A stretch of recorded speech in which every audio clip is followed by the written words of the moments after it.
السلام علیکم ورحمۃ اللہ وبرکاتہ۔ ناظرین، بہت لوگ جو ہیں ایسے رہتے ہیں جن کو نیند نہ آتی ہے، نیند جلدی نہیں آتی ہے، پریشان رہتے ہیں۔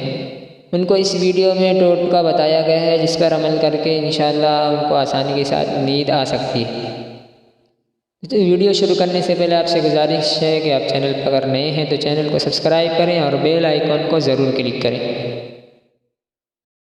نمبر 1، خشخاش کا تیل لے لیں اور کن پٹی پر اس کی مالش کریں سونے سے پہلے، انشاءاللہ جلد سے جلد نیند آ جائے گی۔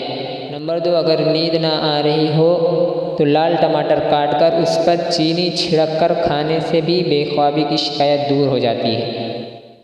نمبر 3، اگر نیند نہ آنے کی شکایت ہو تو سونے سے پہلے پیاز کا استعمال کریں۔ نمبر 4، فروٹ چاٹ کھانے سے بھی نیند نہ آنے کی شکایت دور ہو جاتی ہے۔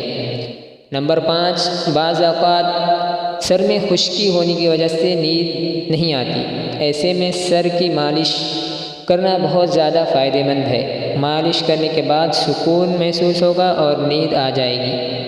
نمبر 6، چائے اور کافی کا استعمال بہت کم کر دیں۔ نمبر 7، گرم پانی میں نمک ملا کر سونے سے پہلے چند منٹ تک پاؤں کو اس میں ڈبو کر رکھیں، اس سے آپ کو دماغی ذہنی سکون ملے گا اور نیند آ جائے گی۔ ویڈیو اگر پسند آئے تو لائک شیئر ضرور کریں۔ السلام علیکم ورحمۃ اللہ وبرکاتہ۔